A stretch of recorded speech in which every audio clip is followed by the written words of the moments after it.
নমস্কার, কেমন আছেন সবাই? ব্লগ বাই পূর্ণিমা আরেকটি ব্লগে আপনাদেরকে স্বাগত। সকাল বাজে এখন 6:30। আমি চলে এলাম এখন ছাদ বাগানে। আর এই ছাদ বাগানে না এলে তো আমার প্রত্যেকদিনই একদমই ভালো লাগে না। সকালটা জানেন তো আমি সবসময় ছাদ বাগানেই কাটাই।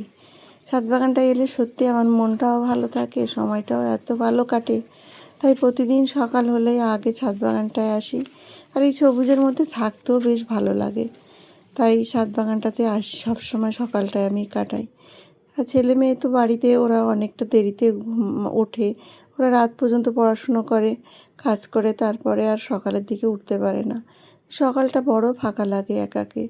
সকালটাকে কাজের যে দিদিরা আছে তারাও আসতে অনেক দেরি করে। সকালবেলা রান্না দিদিও আসে, যদিও রান্না দিদি একটু তাড়াতাড়ি এখন আসে, কিন্তু কাজের দিদিও আসে। অনেক বাসন যে ধুয়ে আমার পরিষ্কার করেন সে দিদিও, ঘর পরিষ্কার করে যে দিদিও, অনেকটা দেরিতে আসে। তাই সকালটা একা একা না, সকালে বড্ড একা লাগে। এই ছাদ বাগানটাই আমাকে সঙ্গী দেয় অনেক।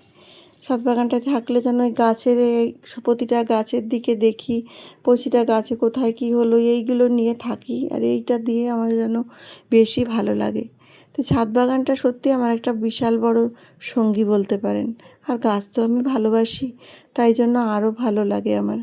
শুধু ছাদ বাগানে নয়, আমি নিচেও আমি নানান রকমের গাছপালা লাগাই।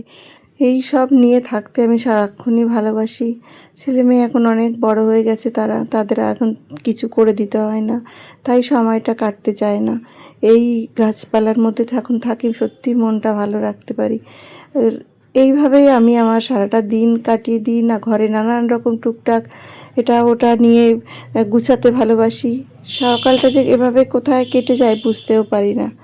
ছেলে মেয়ে বড় হয়ে গেলে তখন দেখবেন অনেকটাই ফাঁকা লাগে, মায়েদের অনেকটাই সময় বেরিয়ে যায়। তাই সেই সময়টাতে এই গাছের পিছনে থাকতে আমার বেশি ভালো লাগে। বা এদিক ওদিকে যাওয়ার থেকে নিজের কাজের মধ্যে ব্যস্ত থাকাটা বেশি ভালো। আর এই সুন্দর একটা সবুজের মধ্যেও আমরা থাকতে পারি, সেটাও আমাদের বেশ ভালো লাগে।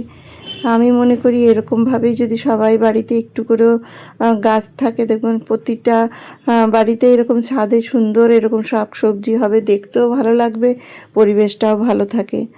জানি না সবাই হয়তো পছন্দ করেন না, কিন্তু আমি এটা ভীষণ পছন্দ করি এবং আমার ভীষণ একটা আনন্দ দেয় এই জিনিসটায়। আর কদিন পরেই দেখবেন একদম সুন্দর ড্রাগন ফলও হয়ে থাকবে। তখন যে ড্রাগন ফল তুলি আমি, এত ভালো লাগে। প্রচুর লোক আমার বাড়িতে আসে, সবাইকেই দিই, আত্মীয় স্বজন সবাইকে।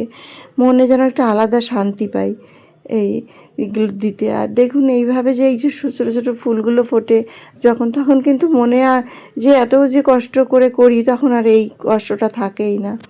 তো সব সময় আমি এইভাবে নিজেকে নিজের কাজের ভিতর দিয়ে রাখতে ভালোবাসি। ছেলেমেয়েরা আবার আজ পছন্দ, ওদের কলা পাতায় পাতুরি খাবে। কলা গাছ লাগিয়েছি বাইরে, দেখুন ছোটোতে, কিন্তু ঝড়ে এখন সমস্ত গাছের পাতা গেছে ছিঁড়ে। এখন কলা পাতায় পাতুরি করতে গেলে তো একটু ফ্রেশ পাতা লাগে। তাই ছোটো ছোটো যে গাছগুলো ছিল, নিচে যে ছোটো গাছগুলো হয়েছে, তার থেকে একটু পাতা কেটে নিয়ে এসেছি। এই পাতাগুলো দিয়ে অতটা ভালো হয় না, একটু কচি বা শক্ত পাতা হলে আরও ভালো হয়। তাই ওদের পছন্দের, ছেলে মেয়ের বায়নাও তো মাঝে মধ্যে শুনতে লাগে, তাই ওরা যেটা পছন্দ করে সেটাও একটু বানিয়ে দিতে হয়। মাছ মাংস সব মাছ ছেলে খেতে পছন্দ করে না, কাঁটাও বেশি থাকলে খেতে ভালোবাসে না। তার জন্য একটু পাতায় মাছ পাতুরি করে দিলে ওরা ভীষণ ভালো খায়। তাই ছেলের পছন্দের জিনিস একটু করছি, মেয়েও পছন্দ করে। তবে আমার যে খুব একটা অত ভালো লাগে না পাতায়। আমার শাশুড়ি মা এই পাতায় মাছ ভাজা করতেন, আমার শ্বশুরবাড়ির এরা দেখেছি সবাই খুব ভালোবাসে।